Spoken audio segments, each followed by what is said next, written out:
Kate Middleton acaba de descubrir que ha caído en una trampa real de la que no hay escapatoria.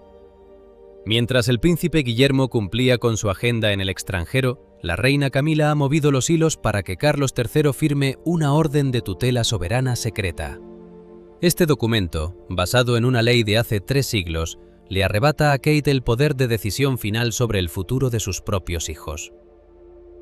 No hubo gritos, solo una firma silenciosa que anula su autoridad como madre del heredero. Es un golpe irreversible que nadie vio venir. Pero, ¿cuál fue ese inocente gesto de la princesa hace 6 semanas que desató esta implacable venganza? Esa mañana en el Palacio de Kensington, el aire no era el de siempre. No era la brisa fresca que suele recorrer los jardines perfectamente podados, sino una pesadez densa, una especie de ansiedad gélida que parecía filtrarse por las rendijas de las ventanas históricas. Quienes conocen los entresijos de la vida palaciega saben que los edificios reales tienen su propio lenguaje. Cuando algo va mal, el silencio no es solo ausencia de ruido, es una presión física que lo envuelve todo. Los pasillos, habitualmente llenos de un ajetreo discreto y eficiente, se sentían hoy como el escenario de una obra que ya ha terminado, pero donde los actores se niegan a abandonar el set. Catalina, siempre puntual, siempre dedicada a su rutina de recuperación y sus responsabilidades privadas, sintió el cambio de temperatura emocional en el preciso instante en que cruzó el umbral de sus estancias personales.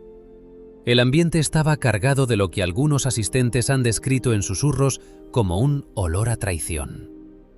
No es un aroma real, por supuesto, es esa mezcla de cera de abejas antigua, madera de roble pulida y el sudor frío de quienes saben un secreto que tú aún no has descubierto.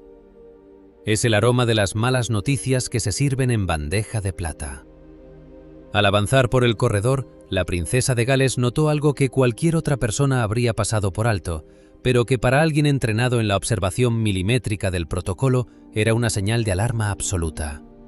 El comportamiento del personal de servicio. Los ayudantes de cámara, las damas de honor y los ujieres, personas que han estado a su lado durante años, hoy evitaban sistemáticamente su mirada. No era falta de respeto, era algo mucho más inquietante. Era compasión mezclada con miedo. Los mismos empleados que solían saludarla con una sonrisa cálida o un comentario discreto sobre el clima, ahora se pegaban a las paredes de piedra, bajando la cabeza como si el simple acto de verla pudiera contagiarlos de su desgracia. En palacio, cuando los criados dejan de mirarte a los ojos, es porque ya saben que tu posición ha sido comprometida. Ellos son siempre los primeros en leer el ambiente, y en ese momento todos sabían que Catalina caminaba hacia una emboscada administrativa. Al entrar en su despacho privado, el corazón de su zona de trabajo, la princesa se detuvo en seco. Sobre la mesa de escritorio, justo en el centro de la superficie de cuero verde, descansaba un objeto que parecía emitir su propia vibración de peligro. Era un sobre de papel grueso, de un blanco inmaculado que contrastaba violentamente con la penumbra de la habitación. No era una comunicación ordinaria. El sobre llevaba el sello personal de la reina Camila, una marca de lacre rojo que brillaba bajo la luz tenue de las lámparas, mostrando las armas de la corona con una nitidez que hería la vista. En los círculos de la alta aristocracia británica, un sobre sellado por la reina no se envía a través de los canales habituales si lo que contiene es una simple invitación al té. Este tipo de misivas, entregadas en mano y colocadas con esa precisión quirúrgica, suelen ser el preludio de un cambio de estatus, de una advertencia o, en el peor de los casos, de un exilio encubierto. Catalina, con las manos ligeramente temblorosas pero manteniendo esa compostura de acero que la ha hecho famosa, se acercó al escritorio. El silencio en la habitación era ahora absoluto, roto únicamente por el tic-tac rítmico de un reloj de mesa que parecía contar los segundos que le quedaban antes de que su mundo se transformara para siempre. Ese olor a traición se intensificó. Catalina comprendió en ese instante una verdad amarga que la mayoría de los analistas reales han pasado por alto. Mientras ella se concentraba en su salud, en recuperar sus fuerzas y en mantener la estabilidad de su hogar tras meses de presión mediática insoportable, la maquinaria del poder no se había detenido. Al contrario, se había acelerado en su contra. Camila, la arquitecta silenciosa de la nueva era de Carlos III, no había estado perdiendo el tiempo. Mientras los titulares de la prensa internacional se centraban en la salud de la princesa y en las ausencias de Guillermo, en los despachos cerrados de Clarence House se estaban redactando documentos que cambiarían la jerarquía de la familia para las próximas décadas. La princesa de Gales se dio cuenta de que había estado jugando en un tablero mientras Camila reescribía las reglas del juego por completo. Ese sobre no contenía solo palabras, contenía una maniobra legal diseñada para aprovechar la vulnerabilidad de Catalina. El silencio de Kensington era la prueba de que la red se había cerrado. No había nadie a quien pedir ayuda, no había asesores que no estuvieran ya al tanto de lo que estaba sucediendo. Catalina estaba sola frente a un sobre que representaba el fin de su autonomía y el inicio de una era de tutela soberana que ella nunca aceptó. Esa quietud sepulcral, esa atmósfera donde incluso el aire parece negarse a circular, era el preludio necesario para lo que vendría después. Catalina miró el sello de Camila, ese león y ese unicornio grabados en el lacre que ahora parecían burlarse de ella. Entendió que el Palacio de Kensington, su refugio, su fortaleza, se había convertido de la noche a la mañana en una celda de lujo, y que el aroma a ansiedad que lo llenaba todo era solo el rastro dejado por quienes habían decidido que su tiempo como madre independiente del futuro rey había terminado. La traición no gritó, simplemente esperó en silencio sobre una mesa de roble a que ella tuviera el valor de romper el sello. El contenido de ese sobre blanco no era una carta de consuelo, sino una notificación legal que ha dejado a los expertos constitucionales de Londres con la respiración contenida. La reina Camila, en un movimiento que demuestra una maestría absoluta en el manejo de las sombras del poder, ha rescatado de los archivos más polvorientos de la corona una herramienta jurídica que todos consideraban una reliquia olvidada, el Act de Jorge I de 1717, también conocido como la Gran Prerrogativa sobre la familia real. Este decreto, redactado hace más de 3 siglos, nació de una disputa personal entre el rey Jorge I y su hijo, el futuro Jorge II, y otorga al monarca reinante el control total y absoluto sobre la educación, el lugar de residencia, los viajes e incluso los matrimonios de sus nietos, pasando por encima de cualquier autoridad o deseo de los padres biológicos. Lo que ha ocurrido en las últimas horas es una ejecución legal en toda regla. El rey Carlos III, bajo la influencia directa y constante de Camila, ha estampado su firma en una disposición adicional que actualiza este acto de 1717. El documento, titulado Orden de Custodia Soberana, no solo reafirma estos poderes arcaicos, sino que delega la ejecución de los mismos en la figura de la reina consorte en funciones, nombrándola oficialmente Supervisora Suprema de la Sucesión. Esto significa, en términos jurídicos reales, que Kate Middleton ha sido despojada de su derecho a ser la última palabra en la vida de sus 3 hijos, los príncipes Jorge, Carlota y Luis. Bajo esta nueva normativa, la estructura de poder en el Palacio de Kensington ha cambiado de la noche a la mañana. Catalina ya no puede decidir a qué escuela asistirán sus hijos, qué actividades extracurriculares realizarán o con quién se relacionarán sin pasar primero por un filtro administrativo riguroso. Cada movimiento de los niños debe ser notificado con antelación y aprobado por escrito desde el despacho de Camila en Clarence House. Si Kate desea llevar a los niños a visitar a sus padres, los Middleton, o si planea unas vacaciones discretas fuera de los muros reales, la solicitud debe ser presentada formalmente y esperar el sello de aprobación de la reina consorte. A propósito, ¿sabían que este acto de 1717 nunca ha sido derogado oficialmente por el Parlamento y que dentro de la jerarquía de la corona tiene una validez superior a cualquier ley de custodia moderna? Si ya conocían este oscuro detalle legal, denle a me gusta. Pero si descubrir que una ley de hace 300 años puede separar a una madre de las decisiones sobre sus hijos les ha dejado en shock, asegúrense de suscribirse ahora mismo. La Supervisora Suprema tiene ahora la potestad de dictaminar incluso el menú diario de los príncipes y la vestimenta que utilizarán en cada aparición pública. Camila ha argumentado ante el rey que, dado que Jorge es el futuro de la monarquía, su formación no puede quedar al arbitrio de la sensibilidad materna, sino que debe seguir una línea de estado estricta que solo la corona puede garantizar. Es un sistema de vigilancia constante donde los tutores, niñeras y chóferes de los niños ahora responden directamente ante el equipo de la reina consorte, convirtiendo a Kate en una figura decorativa en los procesos de toma de decisiones más íntimos de su familia. La meticulosidad del documento firmado por Carlos III es aterradora. Define que cualquier desviación del protocolo establecido por la Supervisora Suprema será considerada una falta grave contra la prerrogativa real. Catalina ha pasado de ser la madre protegida y respetada a ser una subordinada que debe pedir permiso para cada paso que dan sus hijos. La libertad de los niños para viajar, incluso dentro del Reino Unido, está ahora sujeta a un plan de seguridad y protocolo que Camila supervisa personalmente. No hay espacio para la espontaneidad ni para la influencia de los valores de los Middleton en la crianza de los pequeños príncipes. El muro legal que ha levantado Camila es tan alto como las torres de Windsor y tan sólido como el hierro de las rejas de palacio.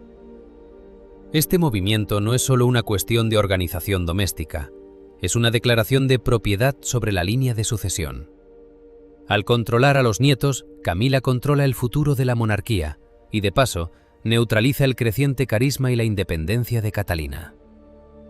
El Act de 1717 es la cadena de oro que ahora sujeta a la princesa de Gales, recordándole que en el mundo de los Windsor, la sangre de la madre siempre pesa menos que los sellos del monarca. Cada decisión escolar, cada cambio de uniforme y cada viaje de fin de semana ahora debe llevar el visto bueno de la mujer que durante décadas fue la sombra de la familia y que hoy, finalmente, ha decidido tomar las riendas de la próxima generación con una frialdad administrativa que no admite réplica. Todo comenzó hace exactamente 6 semanas, bajo los techos artesonados de una de las salas de estar más privadas del castillo de Windsor. Era una tarde de esas en las que la humedad británica se cuela por los muros de piedra y obliga a buscar refugio en la calidez de un té perfectamente servido. Lo que en la superficie parecía ser una reunión familiar rutinaria, un momento de distensión entre el rey, la reina y los príncipes de Gales, era en realidad el escenario donde se estaba gestando la tormenta más devastadora para la estructura interna de la monarquía. La mesa estaba dispuesta con la porcelana más fina y ese silencio coreografiado que solo existe en los círculos de la alta aristocracia. Entre pastas de mantequilla y nubes de vapor, la reina Camila decidió lanzar su primer movimiento. Con una naturalidad estudiada, como quien sugiere un cambio de color en las cortinas, Camila puso sobre la mesa el tema de la educación del príncipe Jorge. Sugirió, con ese tono que mezcla la recomendación con la orden encubierta, que ya era hora de formalizar el ingreso del niño en una institución educativa específica, una escuela de régimen cerrado, extremadamente tradicional y conocida por su disciplina de hierro, alejada de los métodos más modernos que los Gales habían estado favoreciendo. Para Camila no era solo una sugerencia educativa, era una declaración de intenciones. Como dueña de la corte, sentía que era su deber y su derecho moldear al futuro heredero según los estándares de la vieja guardia, eliminando cualquier rastro de la influencia de los Middleton o de la crianza más relajada que Catalina ha intentado imponer. Camila observaba a Kate a través del borde de su taza, esperando la sumisión habitual, o al menos una duda que le permitiera seguir presionando. Sin embargo, lo que recibió fue algo que no esperaba. Catalina, manteniendo esa sonrisa impecable que es su mejor armadura, no bajó la mirada. Con una voz suave, pero con una determinación que dejó el aire gélido, interrumpió la propuesta de la reina consorte. «Es muy amable por tu parte, Camila, pero Guillermo y yo ya hemos tomado una decisión sobre el futuro de Jorge», sentenció la princesa de Gales. Fue un momento de esos en los que el tiempo parece detenerse y el sonido de una cucharilla chocando contra el plato suena como un cañonazo. Ese «ya hemos tomado una decisión» fue interpretado por Camila como una bofetada pública en la intimidad del palacio. Fue una exclusión directa del núcleo de poder. En el código de conducta de Camila, una commoner, por mucho que fuera la futura reina, no le decía a la reina consorte y al rey que las decisiones ya estaban tomadas sin su consulta. Para Camila, la respuesta de Kate fue un acto de insubordinación, un desafío abierto a su autoridad como matriarca y gestora de la imagen de la corona. Camila no respondió con gritos ni con reproches. Quienes conocen su estilo saben que ella prefiere la venganza que se sirve en plato frío y con guante de seda. Simplemente esbozó una sonrisa finísima, casi imperceptible, y se limitó a dar un sorbo pausado a su té. Carlos III, sentado entre las dos mujeres más influyentes de su vida, prefirió mirar hacia los jardines, evitando un conflicto que ya era inevitable. Pero el daño estaba hecho. En la mente de Camila, ese gesto de independencia de Kate fue la prueba definitiva de que la princesa de Gales se sentía demasiado segura, demasiado poderosa y, sobre todo, demasiado fuera de su control. Esa tarde en Windsor se convirtió en la verdadera punto de no retorno. Camila decidió en ese mismo instante que Catalina necesitaba una lección de jerarquía. No se trataba solo de una escuela para Jorge, se trataba de quién tiene la última palabra dentro de los muros de la monarquía. La reina consorte comprendió que si permitía que Kate decidiera el futuro de los nietos del rey con tanta autonomía, su propia influencia se desvanecería tan pronto como Guillermo ascendiera al trono. Para Camila, la actitud de Kate fue una declaración de independencia que amenazaba el orden establecido. Si Kate podía rechazar su consejo de forma tan decidida frente al rey, ¿qué sería lo siguiente? La dueña de la corte no está acostumbrada a que le marquen límites, y menos una nuera que, a sus ojos, todavía tiene mucho que aprender sobre el peso de la tradición sobre los sentimientos personales. El ambiente en la sala cambió radicalmente. Aunque se siguieron sirviendo pastas y el té no dejó de fluir, la calidez se había evaporado. A partir de ese segundo, Camila comenzó a planear su contraataque. No iba a discutir más sobre escuelas en meriendas familiares. Iba a utilizar el sistema, la ley y la historia para poner a Kate en su lugar. La sonrisa de Camila mientras terminaba su taza de té era la sonrisa de alguien que ya sabe que tiene el as bajo la manga. Kate creía haber ganado una pequeña batalla doméstica por la educación de su hijo, sin sospechar que acababa de activar una maquinaria legal de 300 años que le recordaría, de la manera más dolorosa posible, quién es la verdadera estratega en el Palacio de Buckingham. Aquella tarde terminó con cortesías vacías, pero con la decisión de Camila de que Kate Middleton nunca más volvería a decir que ya lo había decidido todo, sin su permiso expreso y por escrito. Cuando las yemas de los dedos de Catalina rozaron el papel marfileño del documento, el mundo pareció detenerse en un silencio gélido. Sus manos, siempre elegantes y seguras, empezaron a temblar de una manera que ninguna cámara ha captado jamás. La princesa de Gales, sola en la penumbra de su estancia, apretó los bordes del papel con tanta fuerza que sus nudillos se volvieron de un blanco cadavérico, fundiéndose con el color de la propia orden. La frialdad quirúrgica del texto legal, redactado con una precisión que no dejaba lugar a la interpretación, empezó a surtir efecto.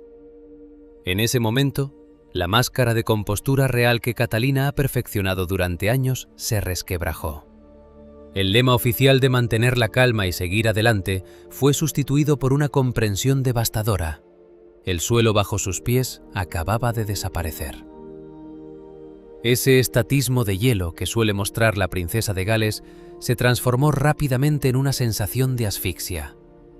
Al leer las cláusulas donde se detallaba que sus hijos, Jorge, Carlota y Luis, pasaban a ser técnicamente activos del Estado bajo la supervisión exclusiva de la reina consorte, Catalina experimentó un vacío en el estómago que ni el estatus ni el poder pueden llenar. La sensación de absoluta impotencia la embargó al comprender que no había a quién recurrir en ese preciso instante. Guillermo estaba a cientos de kilómetros, cumpliendo con sus deberes soberanos, y el resto del aparato de Kensington parecía haber sido anestesiado por el golpe administrativo de Camila. Catalina se desplomó lentamente sobre un diván, con la mirada perdida en los intrincados patrones de la alfombra, dándose cuenta de que, en la monarquía, el afecto maternal es una moneda de cambio que acaba de ser devaluada a cero. Mientras este drama desgarrador consumía la energía de Catalina en Kensington, el ambiente en Clarence House era radicalmente opuesto. La reina Camila, en un alarde de triunfalismo aterciopelado, recibía a un pequeño grupo de invitados para un té privado que, según los presentes, se sentía más como una celebración de victoria que como un compromiso social. Camila se movía entre los salones con una ligereza inusual, luciendo una sonrisa de benevolencia que helaba la sangre de quienes conocían la verdad detrás de las cámaras. Ella no necesitaba gritar ni presumir su éxito. Su generosidad triunfal se manifestaba en la forma en que servía el té y comentaba, con una amabilidad casi cruel, lo mucho que se preocupaba por el bienestar futuro de los niños. En el palacio se dice que Camila no ha dejado de emitir vibraciones de satisfacción, moviéndose como la dueña absoluta del tablero, sabiendo que ha logrado lo que nadie en 300 años se atrevió a ejecutar. En medio de estas dos mujeres, el rey Carlos III se encontraba sumido en su propia agonía privada. Se había encerrado en su despacho del castillo de Windsor, negándose a recibir incluso a sus ayudantes de cámara más cercanos. El rey estaba atrapado en un torbellino de lealtades enfrentadas, en una trampa emocional que lo devoraba por dentro. Por un lado, el vínculo inquebrantable con su hijo Guillermo y el respeto por el papel de Catalina. Por otro, la influencia magnética y la presión constante de Camila, quien durante semanas le había susurrado al oído que este movimiento era el único camino para asegurar el mañana. Camila lo había convencido de que la monarquía necesitaba una estructura de mando única y que permitir que los Gales criaran a los niños con demasiada independencia era plantar la semilla de una futura crisis constitucional. Carlos, agotado y vulnerable, firmó el documento no por odio, sino por una debilidad que Camila supo explotar bajo el disfraz del sagrado deber. En su encierro, el rey miraba las fotografías de sus nietos, consciente de que acababa de entregar el alma de su familia a la maquinaria fría del Estado. Fue entonces cuando ocurrió el encuentro que ha sido descrito por fuentes internas como el choque de dos épocas. Catalina, impulsada por una rabia materna que superó cualquier protocolo, logró interceptar a Camila en una zona de tránsito privado entre los edificios reales. No hubo testigos directos de la guardia, solo el eco de las palabras en las paredes de piedra. Catalina, con los ojos inyectados en una mezcla de lágrimas y fuego, no utilizó los títulos habituales. Se enfrentó a la reina consorte con una pregunta que cortó el aire como una cuchilla. ¿Has sido tú? ¿Realmente has tenido el valor de robarme a mis propios hijos? La respuesta de Camila fue la definición perfecta de la crueldad diplomática. No hubo ira en su rostro, ni un solo signo de arrepentimiento. Se limitó a ajustar el broche de su chaqueta con una parsimonia irritante. Miró a Catalina con una mezcla de lástima y superioridad y respondió con una voz que era como el susurro del viento en un cementerio. No te equivoques, Catalina. Yo no he robado nada. Simplemente los he devuelto al Estado, donde siempre han pertenecido. Como madre, deberías saber que ellos no son tuyos, son de la corona. Yo solo estoy asegurando que el Estado recupere lo que le es propio, querida. En ese instante, Catalina Middleton comprendió que no estaba luchando contra una mujer, sino contra una institución que Camila ahora manejaba a su antojo. La princesa se quedó sola en el pasillo, con la respiración entrecortada y el peso de una corona invisible que ahora se sentía como un grillete. La realización de su propia insignificancia frente a los sellos reales y las leyes de hace 3 siglos la dejó en un estado de parálisis emocional.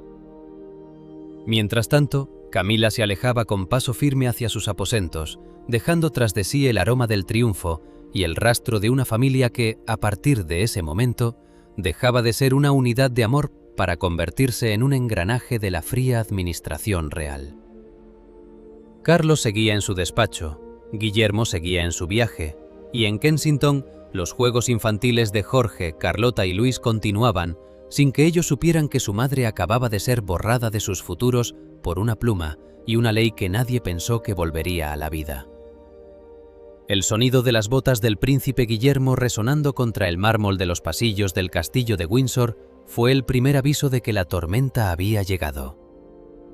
El heredero al trono no esperó a ser anunciado por los ujieres, ni respetó el protocolo de entrada a las estancias privadas del rey. Regresó de su viaje en un estado de furia contenida que, según los presentes, hacía que el aire a su alrededor pareciera vibrar. Al irrumpir en el despacho, se encontró con una escena que parecía sacada de un cuadro histórico de traición. Su padre, el rey Carlos III, sentado tras su escritorio de roble con la mirada hundida en el vacío, y a su lado la reina Camila, manteniendo una postura de una serenidad casi insultante, mientras sostenía una taza de té con una mano perfectamente firme. Guillermo no se detuvo en cortesías. Sin bajar el tono de voz, exigió la anulación inmediata y absoluta de la orden de tutela soberana que le arrebataba a él y a Catalina el control sobre la vida de sus hijos. «Este insulto a mi familia termina aquí y ahora», sentenció el príncipe de Gales, con los ojos fijos en su padre. La tensión en la habitación era tan alta que el roce de una pluma contra el papel habría sonado como un disparo. Guillermo apeló a la lealtad familiar, a la estabilidad de la corona y a la memoria de la decencia básica, exigiendo que Carlos recuperara el juicio y destruyera el documento que Camila había orquestado en su ausencia. Sin embargo, la respuesta no vino del rey. Carlos permaneció inmóvil, con los dedos entrelazados, incapaz de levantar la vista hacia su propio hijo.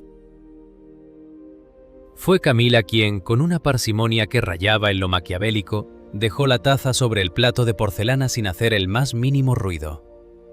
Con un movimiento fluido y elegante, deslizó sobre la mesa el texto original del acta de 1717 y justo encima, la copia firmada por el monarca con el sello de lacre rojo aún fresco.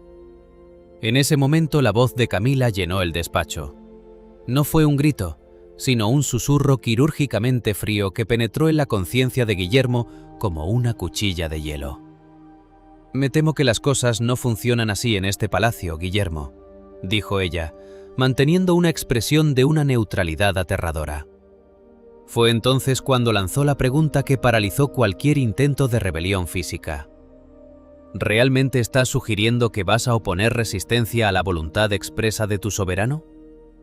La reina consorte sabía exactamente dónde golpear. Camila miró a Guillermo a los ojos y añadió con una frialdad que helaba la sangre. Cuestionar este documento es cuestionar la autoridad de tu padre, y tú, mejor que nadie, sabes lo que eso significa. Desafiar un edicto real firmado y sellado por el rey de Inglaterra no es una disputa familiar, Guillermo. Es provocar un desafío directo a la prerrogativa real. Sería, en términos simples, un golpe de estado administrativo. ¿Estás preparado para desatar la crisis constitucional más grave del siglo XXI solo porque no estás de acuerdo con el protocolo de crianza de los herederos? El silencio que siguió a estas palabras fue absoluto. Guillermo, el hombre que ha dedicado su vida a prepararse para servir a la institución, se vio atrapado en la paradoja más cruel de su vida. Su lealtad al sistema, ese mismo sistema que él debe heredar, era ahora el arma que Camila utilizaba para encadenarlo. Ella había estudiado cada punto débil del príncipe, sabiendo que Guillermo nunca haría nada que pudiera socavar la figura del rey frente al Parlamento y la nación. Camila no necesitó usar la fuerza, solo utilizó la propia devoción de Guillermo por el protocolo para neutralizarlo. Carlos, en medio de este enfrentamiento, parecía haber envejecido décadas en cuestión de segundos. El rey comprendió en ese instante que ya no era el arquitecto de su propio reinado, sino un instrumento, una pluma de carne y hueso que su esposa manejaba a su antojo para asegurar su control sobre la próxima generación de los Windsor. La mirada de Carlos, cargada de una tristeza infinita, se cruzó por un segundo con la de Guillermo, transmitiendo una disculpa silenciosa por una debilidad que ya no tenía remedio. Camila, por su parte, se limitó a recoger el documento con una suavidad triunfal. Había ganado el asalto definitivo. Al usar el derecho divino y la firma del rey, había colocado a Guillermo en una posición imposible. O aceptaba la pérdida de sus hijos bajo la tutela de la reina, o destruía la monarquía para recuperarlos. Camila los había superado a todos, no con amenazas, sino con la ley. El heredero al trono se quedó allí, en el centro de la habitación, comprendiendo que Camila no solo había recuperado el poder del Estado para sí misma, sino que había convertido la propia lealtad de la familia hacia la corona en la celda donde ahora Kate y él tendrían que vivir. Ella era la verdadera estratega, la mujer que había convertido un té familiar en Windsor en el fin de la autonomía de los Gales, utilizando los sellos reales como el candado de una jaula de oro que nadie, ni siquiera el futuro rey, se atrevería a abrir. A partir de este momento, el Palacio de Kensington ha dejado de ser el hogar de una familia para convertirse en una sucursal administrativa de la corona bajo la vigilancia de Clarence House.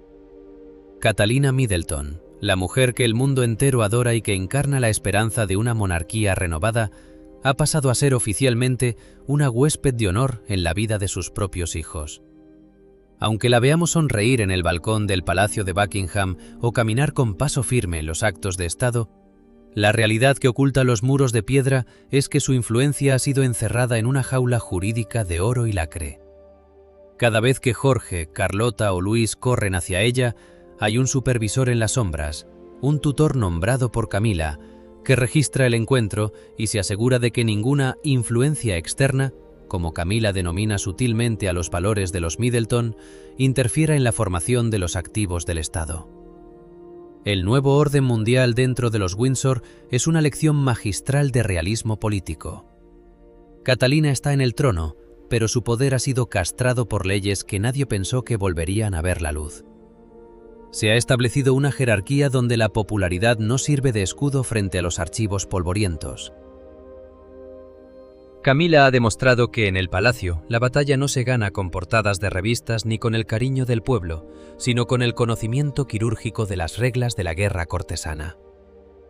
Mientras Catalina cultivaba su imagen como la princesa del pueblo, Camila cultivaba su dominio sobre los decretos y las prerrogativas. El resultado es un escenario donde la sombra del pasado, personificada en una ley de 1717, ha resultado ser mucho más fuerte que la luz del futuro que representan los Gales. Esta nueva realidad implica que Catalina debe ahora vivir bajo una supervisión constante. Las decisiones más triviales, desde el menú de la cena hasta el color del uniforme escolar, son ahora actos de Estado que requieren el visto bueno de la supervisora suprema. Es una humillación silenciosa, una erosión diaria de la autoridad materna que busca recordar a Catalina en cada minuto de su existencia quién tiene realmente las llaves del mañana. La reina consorte ha logrado que la propia lealtad de Catalina y Guillermo hacia la institución sea la herramienta de su propia subordinación. No pueden rebelarse sin destruir lo que están destinados a heredar, y esa es la trampa perfecta que Camila ha tejido con hilos de seda y acero constitucional. La reflexión que queda en los pasillos de palacio es amarga. En la lucha por el poder real, los sentimientos son una debilidad que se paga cara. Camila no ha buscado ser amada, ha buscado ser necesaria y finalmente ser la ley. Ha transformado el papel de reina consorte de un título decorativo a una posición de mando administrativo sobre la línea de sucesión. El mensaje para Catalina es claro: puedes tener la corona en el futuro, pero yo tengo el control del presente y de la educación de quienes llevarán esa corona después de ti. Es un jaque mate constitucional que deja a la princesa de Gales en una posición de vulnerabilidad absoluta, obligada a pedir permiso para ser madre ante la mujer que, durante décadas, fue la antagonista de su propia historia. El triunfo de las reglas sobre el triunfo del corazón marca el inicio de una era de tensiones subterráneas. El palacio ha dejado de ser un lugar de afectos para ser un tablero de ajedrez donde cada movimiento de los niños es una pieza que Camila mueve a su antojo. La victoria de la reina consorte es total porque es legal, es fría y es irreversible. Catalina Middleton, la futura reina, ha descubierto que en la paz de los castillos británicos se libran guerras más crueles que en los campos de batalla, y que Camila ha sido durante todo este tiempo la mejor general que ha tenido la monarquía. El futuro de Jorge, Carlota y Luis ya no le pertenece a ella, le pertenece a un papel firmado por un rey cansado y orquestado por una reina que nunca olvida un desafío. ¿Consideran que Camila ha ido demasiado lejos al resucitar leyes de hace 3 siglos para controlar a los hijos de Kate? ¿O creen que simplemente está protegiendo las tradiciones más puras de la monarquía frente a los cambios modernos? ¿Es una protección necesaria del Estado o una venganza personal ejecutada con guante de seda? Queremos conocer su opinión sobre este giro que ha cambiado para siempre la jerarquía de los Windsor. Escriban su ciudad y su punto de vista en los comentarios para saber qué piensa el mundo sobre este nuevo y gélido orden real.